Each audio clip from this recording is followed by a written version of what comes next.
Vous reconnaissez probablement ce décor. C'est celui de la web-série dénommée Ahwe. En l'espace de 2 mois, elle a captivé jusqu'à 300 000 spectateurs par épisode. Je vous propose de vous immerger dans l'univers captivant de cette production 100% togolaise. C'est quoi le rapport? Attends. C'est vrai ce que les autres ont dit la dernière fois? T'as toujours un faible pour elle? Tu vois, mon faible, il doit jamais se mettre sur qualifier mon. Ce projet a généré un engouement sans précédent. Alors je veux absolument savoir quelle est la clé d'un tel succès. Angela Akirebou et Madi Foltek sont prêtes à nous livrer les secrets. Si on fait une série togolaise sur des sujets togolais, ça va marcher. Si en plus, on fait une série dans une des langues les plus parlées, comme ils n'ont pas beaucoup accès à de contenu comme ça va cartonner. Et enfin, si c'est gratuit, alors là, comme le Togolais aime ce qui est gratuit. Et puis, pour ajouter à ça, on reçoit beaucoup de témoignages, beaucoup de commentaires sur des gens qui disent avoir vécu la même chose. Genre, quand il s'agit des histoires de funérailles et tout ça, et donc ça leur parle parce que c'est leur vie, en fait, quoi. Non, mais on s'est vraiment inspiré de nos réalités ici. Angela et moi, on a longtemps vécu en Occident. Et donc, quand on est revenu, l'idée était aussi qu'on avait un nouveau regard sur nos cultures, nos traditions. Il y a des choses qu'on voyait différemment parce qu'on s'est dit, mais est-ce que c'était toujours comme ça? Surtout moi, j'ai vécu ici jusqu'à 18 ans avant de partir. Et donc, c'était différent. Je voyais la différence, la façon dont on me traitait aussi un peu parce que je revenais de là-haut, je vais dire ça.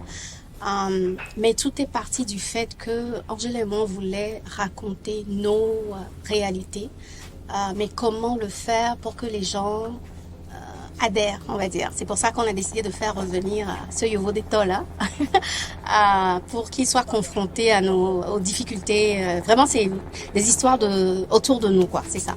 Inspirées des us et coutumes du pays, ces histoires sont portées par des acteurs rompus à l'exercice de la comédie. Aucun d'entre eux n'avait encore vécu ce genre de raz-de-marée médiatique.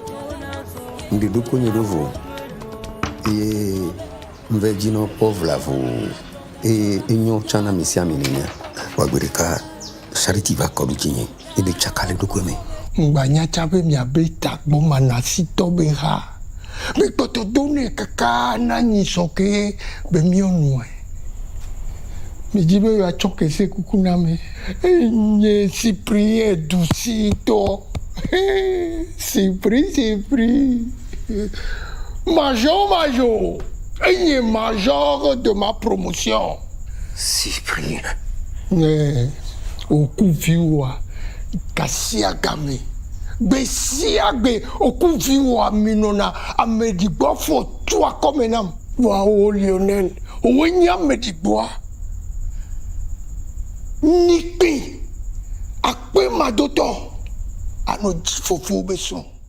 J'ai compris le personnage de Cyprien comme quelqu'un qui souffre, qui vit un drame, mais qui, selon la tradition, comme on le dit, le linge sale se lave en famille, et au nom de la tradition, il doit accepter de souffrir pour garder le secret. Mais comment est-ce que, parce que même dans la souffrance, pour survivre à la souffrance, il faut se trouver une exutoire. Et cette exutoire, c'est la haine qu'il porte à sa femme. C'est comme ça que j'ai compris le personnage et je m'y suis mis. Moi, je défends la tradition.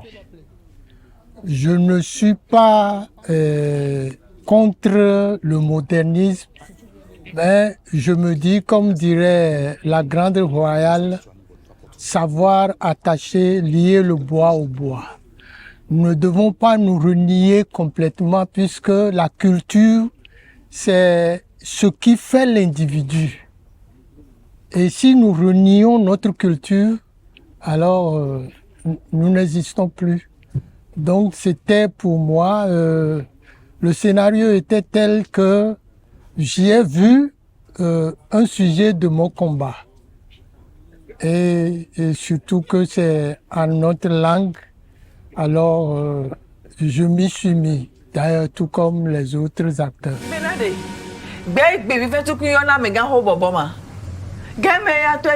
Tu as trop.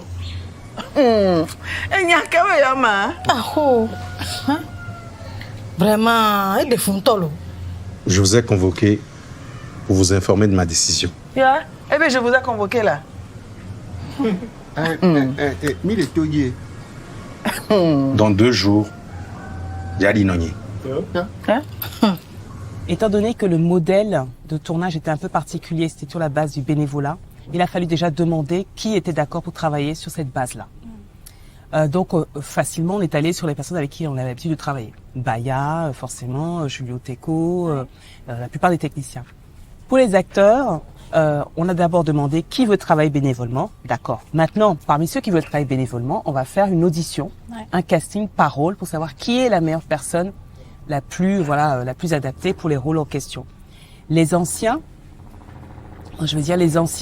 dont Atavigé, Beno Sanvi, Rosemonde, Marie Dogbé, tout ce monde-là, en fait, il n'y a pas eu de... Ils n'ont pas discuté parce que c'était la première fois qu'ils voyaient un projet comme ça. Et puis on avait déjà travaillé. Ils ont tous travaillé sur nos projets, Nouveau Studio. Donc ils ont dit oui tout de suite. Retrouvons maintenant Ellie et Prenam dans le restaurant qui leur avait servi de décor lors d'une scène de retrouvailles. De leur véritable nom, Bienvenue Gagalou et Jessica Diago, ils se prêtent volontiers au jeu de ma caméra. Tous deux reviennent sur l'épreuve du casting. Madame? Bon, alors Paul, on va prendre un plateau d'assortiment de fromage. Un roquefort bien persillé. Roquefort. Un Saint-Marcelin. Oui. Un crottin de Chavignol. Oui. Et puis bon, allez, 2 pâtes cuites. 2 pâtes cuites. On va prendre un petit comté affiné à 18 mois. Oui. Et allez, rajoutez les mentales quand même, que ce soit plus accessible à monsieur. Paul, Oui, monsieur. rajoutez-moi un camembert et un maroilles. Je te signale que je retourne au boulot après ça. Je te signale que c'est toi qui as commencé avec le roquefort, ma chère. Ok. Le casting, je suis arrivée en retard et vu que sur l'annonce, c'était marqué que votre participation sera annulée si vous venez en retard, j'hésitais beaucoup à me présenter.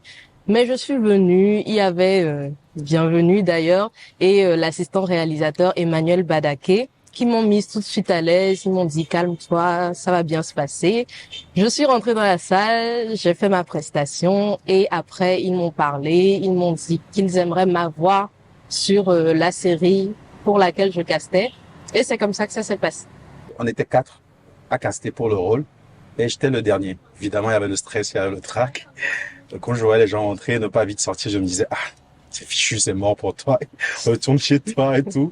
Mais arrivé un moment, j'ai pris mon courage à 2 mains et comme on m'a appelé, j'ai donné ce que je devais donner, voilà.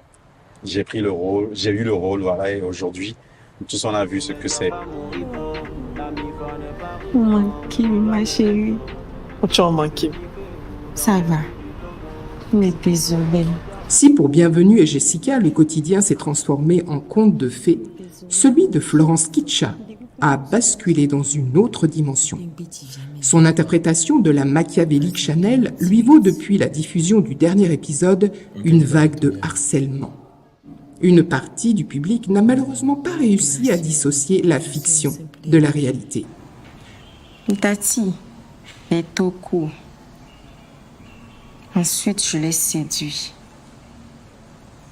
Une fois qu'il a goûté à ça, c'était facile de lui faire tout ce que je voulais. La preuve.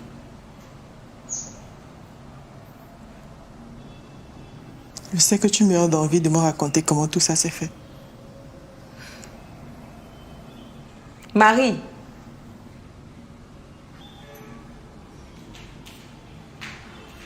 Sauce glacée Vana Dadavi. Tu en auras besoin quand j'en aurai fini. Mon objectif en tant que comédienne, c'est de camper le plus de rôles challengeants, de faire le plus de personnages qui vont me motiver à sortir de ce que j'ai l'habitude de voir et de ce que j'ai l'habitude de faire. En tant que comédienne, c'est tellement gratifiant de travailler sur des projets où il y a 2, 3 réalisateurs, différents scripts, différentes personnes.